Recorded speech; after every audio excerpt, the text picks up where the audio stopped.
Just go. Candi will walk out. He'll sit heavily down the couch and face in his hands. Matt'll mutter bye and follow behind Candi. I'm Matt. He'll say into his hands. Everyone loves Matt. That's a good guy. Assuming you head back to the Scarlet Lounge. Yeah, we're gonna go find Fox now. I need Fox. Where is he? He should have been here. Where is he, dear God? I went without muscle. What was I thinking? As a stroke of coincidence, Candi and Matt pull up around the same time as Jackson and Dimico. I think Dimico just sits in the car for a minute. Jackson can get out if he wants to. Jackson, do you get out of the awkward silence car? Yeah, you'll turn to look at Dimico. I'm sorry for earlier, but my dog is everything to me, basically. And he'll get out. Yeah, Dimico lets you get out. He just sits there. You make any calls or just sit there for now? I think he's going to sit there for now. He's thinking, he's reflecting on everything, putting pieces together. I will walk up to Jackson and say, "Hey, it looks like you got your dog." Yeah, he's okay, thankfully. I look in the car. How does Dimico look from the outside? Staunch and unmoving, or emotional? Staunch and unmoving is a decent enough way to put it. Hands on the wheel, staring ahead. His eyes are moving back and forth, but he's clearly not focused on anything. Still talking to Jackson, Matt'll say, "How'd Clouseau over there take you returning to your old house? I got lucky. I got to go back to mine." No real problems. Some chick whispered into my ear, "Heart of the cards, Yugi." And then I turned around, nobody was there. Then she stumbled into Dimico, and they both appeared because they were both invisible. She started spouting things about the hunter god and her mama and payment for something. I don't know. Oh. The people who work for Mama are people whose brains have gone crazy, if I understand correctly. I can understand that being confusing. Yeah. Candi is at this point probably tapping you on the shoulder and be like, "Inside, Fox, now." Yeah, no, that's important. Now, inside, talking, meeting, let's go, everybody. Have I seen that Fox is not in the building anymore? You might see the light on in the tattoo parlor as you're getting in. You just finished and you're cleaning up. Then you will see Candi outside the window, waving her arms and pointing at the bar in the oversized sweatshirt. Yeah, just stop and stare for a second, and it takes a second to recognize that this is actually Candi and not just some random who's signaling to me. Some random child. The thing that really tips you off is the puffs of glitter with each wave, like an air traffic controller. The inside of that hoodie has to be filled with glitter right now. My God, yes. I just do a quick finish of anything that I absolutely need to, turn off the lights, and then come on out. All right, I'm coming. Back into the Scarlet Lounge. Nothing is burned down. Thank God. Darla is still smoking and pouring drinks. Yep, that's why we don't let her have anything over 140. Back to the booth. Well, I just did one of the stupidest tattoos of my life. I'm sorry? Jackson is holding the dog. I am very much just holding the puppy. Look over at the dog. Wait, so the dog's just good with us? Yeah, that's weird. I mean, cool with me. Happily looking at everybody. Yeah, he's friendly. I haven't been near a dog in a while. Well, here, you want to hold him? He'll hold his arms out with the dog. Candi will jump back for a second. I'll take that as a no. Sorry. Reflex. Socks will give a yip at the sharp movement, regardless of the fact that it's away, but otherwise pant happily at you. You want to hold him? He's very calming. No, Matt would love to. Yeah, whoever wants to hold him, go ahead. Matt's got arms outstretched. Yeah, he'll hold Socks out for you. Happily licking your face. Dog. He's a good dog. I'm very glad you got your dog and that it doesn't hate you. Yes. You said something important, by the way, when we got here? You said something was important? Oh, yeah. You won't understand what most of this means, but Candy will turn to Fox. So, Holden kid, Isaac? Oh, yeah, that weird guy. Yeah, painted something about the future, and apparently Fifi stole it and is running out to Seaside with it. That would be why Orin is freaking the fuck out. And then, I don't know what happened, but Holden fucking freaked the fuck out and ate Isaac. Oh. Yeah, his corpse was just sitting there and he was painting with the blood. Fucking Toreadors. I mean, no offense. Looks around the table like, ah, damn it. I stand by what I said. I don't know what a Toreador is, so no harm taken? This is big bad. This is big bad. Okay. I mean, I don't feel like I understand why, Candy. Why is this particularly bad? Because if it's enough to make our Baron freak the fuck out, and if it's enough to make Fifi take the fuck off and leave a relationship behind, and it's a premonition of the future, and we've got a bunch of Caitiff running around right now. Speaking of the future, I don't know if you guys are very into superstitious stuff, given what we are. I can assume you might be. Someone had spread my tarot cards out on my bed, and I did draw the tower, and that usually signifies big upheaval in one's surroundings. Like being turned into a vampire? The first card is usually the past, the second card is the present, and the third card is the future. Well, I didn't really look at the other two. We were in a bit of a crunch. Well then, if it was the tower, it was probably being turned into a vampire, since that was the past card. I'm just saying, it sounds similar to what's going on. It does, and I really do not want this place to be destroyed or go through some giant upheaval, but it sounds like shit is going down. I could try a reading if you'd like. I'm pretty good with these.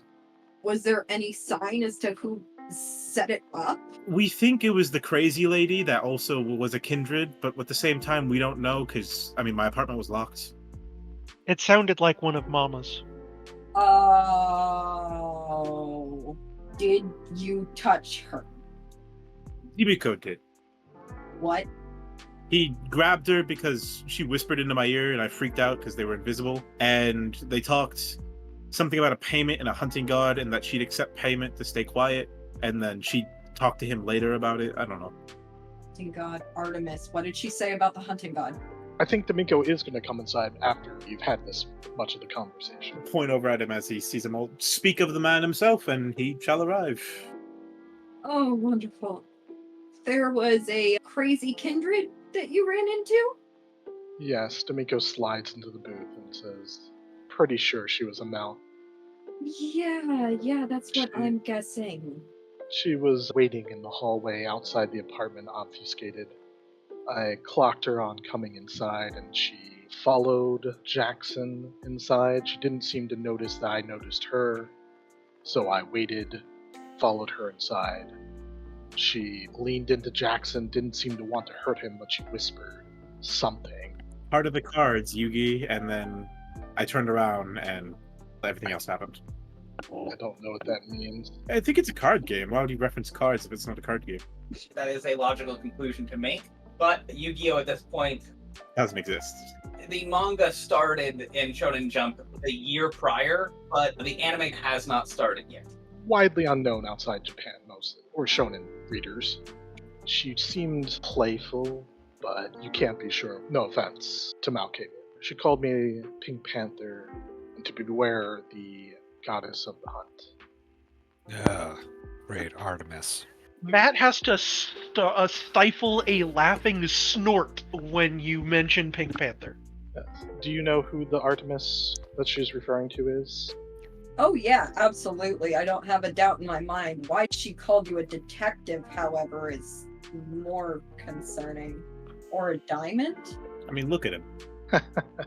I wouldn't read too much into it. You don't know who that is. No, but She's extremely prophetic. And Jackson says, "Yeah, held her there for a minute." She bumped into me. I grabbed her arms to hold her.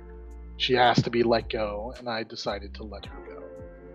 Okay, that's gonna help you. That's definitely gonna help you. Why don't you explain who Artemis is? Artemis, she's one of Septimus's kids. She used to run in his territory as one of his underlings, but then she fucked off. She's with Shit Saying Eddie now, Candy. She's with the little punks who've been peddling the fucked up street drugs that have been going around. Oh, okay. So she's not anyone that we could consider a potential ally. Not at the moment, no. She's on a bit of a war path, it seems. What's her relationship with Mother, and this girl? Not much of one to my knowledge. I mean, Mama and Septimus have been fighting for fucking ever, but that is Mama's child, and she is a scary person and extremely, extremely protective of her children. If Fauna, her name's Fauna, by the way, if Fauna has one thing to say about her getting scared or anyone grabbing her. Well, she did agree to keep quiet about it for payment, which I agreed to at a later time. Candi is almost shaking. Ultimately, short of me doing something physically to harm her, there was very little in that situation to do other than let her go. I made a joke once. One joke. And this bitch has wanted to kill me for years. One joke, it was harmless. You cannot fuck with her children. As I said, I did not. I think all I was asking was for her to show some discretion. She offered to keep that in exchange for something later, payment.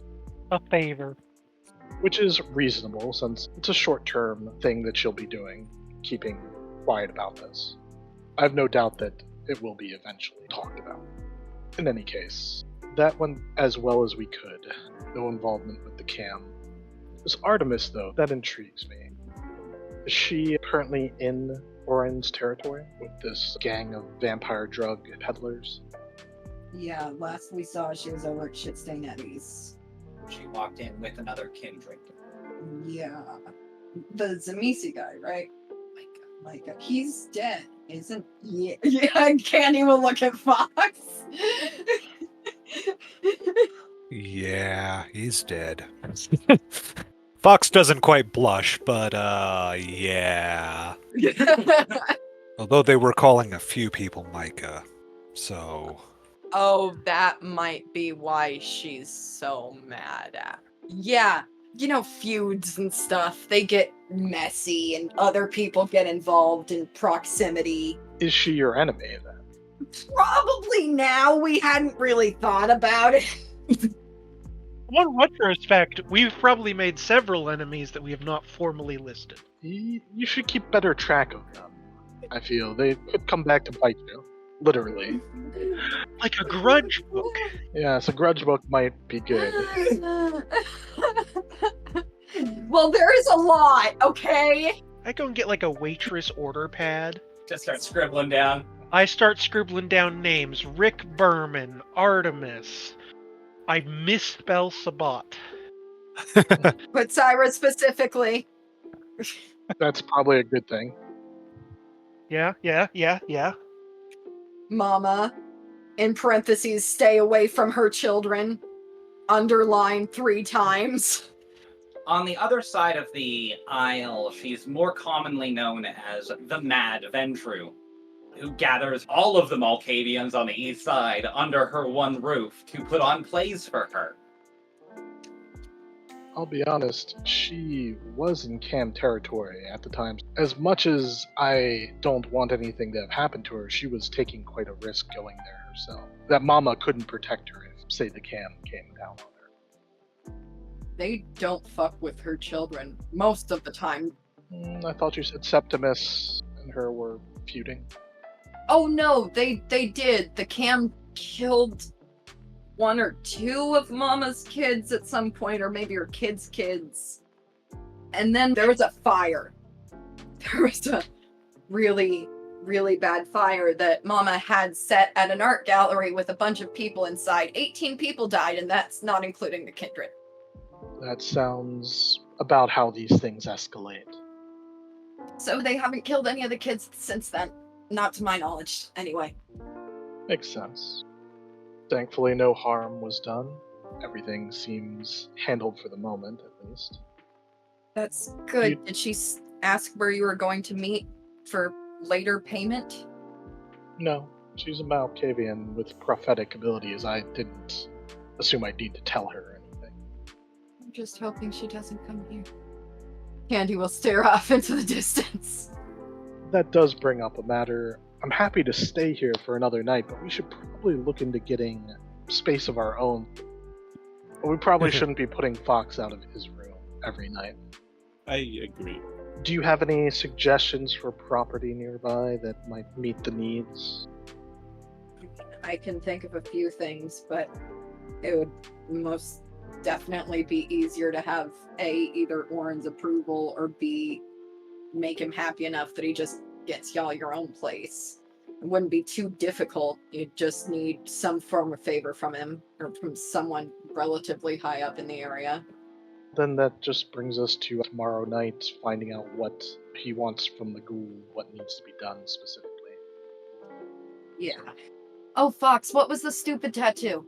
Dude wanted FU on one shoulder blade, CK on the other, and something written in between, so he could be all cool when he pushes his shoulder blades together and it says fuck. Candy will snort laugh. Do you know how many words there are that actually fit that? Not many. I can't think of any. I mean, it could have been multiple words. Fire truck, for one. No, but that's F-U. Oh, no, you're right, you're right. Fun truck? Viewer truck. Yeah. Fuck truck. Fuck truck. Getting in the fuck truck. Fuck truck. Just fuck. Damn it. I do need to take care of some other business tonight, but is there anything else that we need to discuss? I can't think of anything right now. I saw some really fucked up shit, and yeah, Yeah, I should probably go see Bleeding Gums, make sure he's okay. yeah, I'm gonna stay in. Y'all do your thing. Stay safe and keep in contact. We'll get you a space as soon as possible, and we've always got space for you here. Don't worry about it for right now. Much appreciated. I will be back in a few hours. I'm taking a little drive. The rest of the night will pass pretty uneventfully for those who don't make it otherwise. Candy, are you just flowing till the end of the night? I'm definitely gonna be hanging out with Darla at the Okay. bar. Okay. She makes 6 different variations of dead lawyer jokes with varying dead things instead of lawyers. The most amusing was trombone players, but it gets steadily less amusing the more she does it. What's the Gilbert Gottfried joke? Oh, the aristocrats? Thank you. Yes, I've been trying to think of the name of that for a week. Oh god.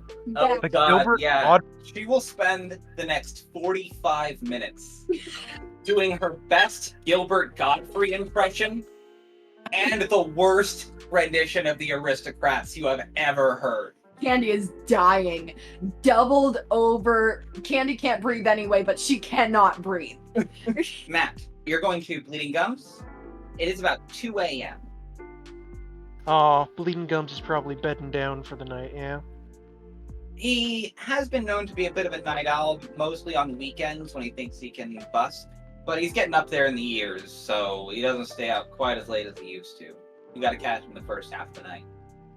Then I want to look at the TV guide. Yeah. None of the Pink Panther movies are playing. It's all the animated TV show. That's fine. I will note the channel and time and make sure it's far enough away that there's time to watch it before calling the Barons secretary. There's, of course, music in the background, but somebody with a gruff voice answers and takes the message. Yeah, I leave the channel and say, Orange should watch Dimico up on stage.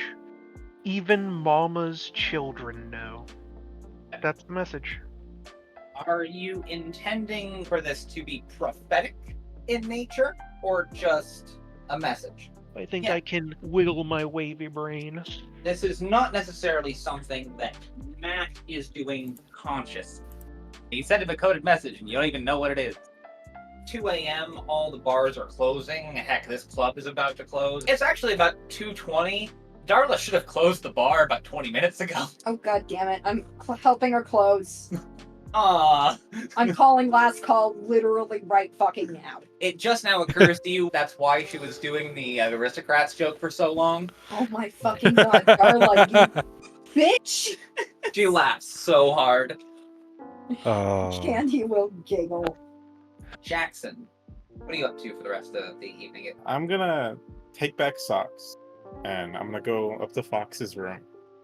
I am going to make a spread while trying to ascertain something about my sire. Maybe any of these cards give just even a misguided hint. Fuck, I just cut my finger. Don't do that. Fucking can's sharp. I'm gonna bend it in a minute. Fuck. You cut your finger in the game as well, giving just a little bit of blood to this ritual. Not enough to make you hungrier, but enough that you feel the superstition that this might be prophetic because of the blood. A blood offering. The first card you pull is the Fool. Innocence, new beginnings, and a free spirit. Okay. The next card, you pull the Tower again. Oh, so more destruction in the present. Got it.